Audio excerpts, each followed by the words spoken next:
नमस्कार किसान भाइयों, मैं डॉक्टर अरुण प्रताप सिंह कृषि विज्ञान केंद्र अजमेर में पशु उत्पादन एवं प्रबंधन विषय में विषय वस्तु विशेषज्ञ पद पर कार्यरत हूँ।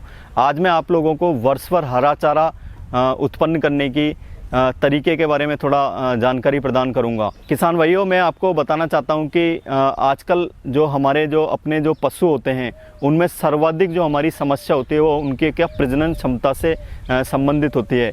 उनकी जो प्रजनन क्षमता है उसमें मतलब जैसे कमी है तथा उसकी जो आनुवंशिक संरचना जो होती है उसके अनुरूप उनकी जो उत्पादन क्षमता जितनी होनी चाहिए वो हमारे पशुओं की नहीं हो पाती। हमारे जो पशु हैं उनकी जो प्रजनन क्षमता और जो उत्पादन क्षमता घटने की जो सर्वाधिक समस्या है, इसका जो प्रमुख कारण है वो अपने पशुओं को अपर्याप्त मात्रा में जो उनका पोषण है उसको देने के कारण होती है। और इसका जो मुख्य कारण है वो क्या होता है कि हमारे किसान भाई अपने पशुओं को हरे चारे की पर्याप्त मात्रा उपलब्ध नहीं करवाते हैं। चूँकि राजस्थान प्रदेश में पानी की काफ़ी कमी पाई जाती है, तो अपने जो किसान भाई होते हैं वो अपने पशुओं को वर्षा के मौसम में तो हरा चारा उपलब्ध करा देते हैं, लेकिन जो गर्मी का मौसम होता है उसमें वे पर्याप्त मात्रा में पशुओं को हरा चारा नहीं दे पाते।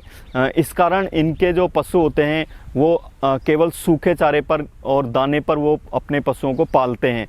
तो इससे उनकी जो उत्पादकता है वो मतलब कम हो जाती है पशुओं की। पशुधन की उत्पादकता को बढ़ाने के लिए पशुओं को आहार भरपूर मात्रा में मिले, इसलिए हम वर्षभर चारा उत्पादन बहुत ज़रूरी होता है। किसान भाइयों, मैं आपको बताना चाहता हूं कि कृषि विज्ञान केंद्र अजमेर में विभिन्न कृषि समुदायों में आपसी संपर्क स्थापित करके एक नई कृषि पद्धति को अपनाया गया है, जिसमें किसान भाई खेतीबाड़ी के साथ साथ पशुपालन के साथ साथ वर्षभर हरा चारा उत्पन्न कर सकते हैं। इसमें क्या होता है कि जो हरा चारा का उपयोग है वो अपने पशुओं में कर सकते हैं तथा पशुपालन से प्राप्त जो गोबर है उसका उपयोग वो खेतीबाड़ी में कर सकते हैं। इसके अलावा जो फसलों से अतिरिक्त दाना एवं जो सूखा चारा प्राप्त होता है उसका उपयोग वे अपने पशुओं में कर सकते हैं। तो इस तरह से किसान भाई अपनी आमदनी को काफ़ी अधिक मात्रा में बढ़ा सकते हैं। वर्षभर हरे चारे उत्पादन के लिए हम किन किन प्रजातियों का उपयोग कर सकते हैं,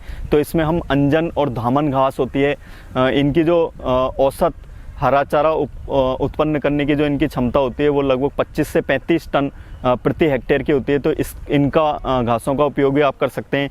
इसके अलावा जैसे जो हमारी गिन्नी घास होती है जिसकी औसत उपज लगभग 65 से 80 टन प्रति हेक्टेयर होती है, इसको भी आप मतलब जैसे लगा सकते हैं। इसके अलावा एक घास होती है हमारी तितली मटर, इसकी भी लगभग 25 से 30 टन प्रति हेक्टेयर की औसत उपज होती है।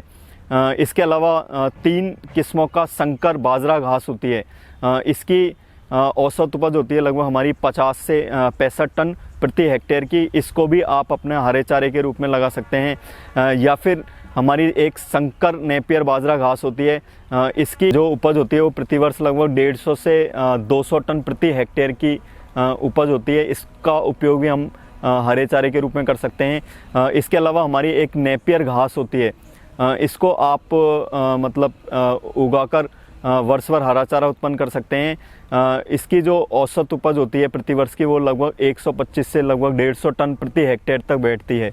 तो इस तरह से किसान भाइयों, आप लोग इन घासों में से कोई सी भी जो घास है अपनी उसको मतलब अपने जैसे खेत है या फिर जैसे खेतों की जो मेड़ होती है उन पर इनको लगाकर वर्षभर हरा चारा उत्पादन कर सकते हैं। शुष्क एवं अर्ध शुष्क क्षेत्रों में जो हमारे गरीब किसान होते हैं, सीमांत एवं लघु किसान होते हैं तथा जो भूमिहीन मजदूर होते हैं, उनके लिए पशुपालन का कार्य एक प्रमुख व्यवसाय एवं आय का उनकी साधन होता है।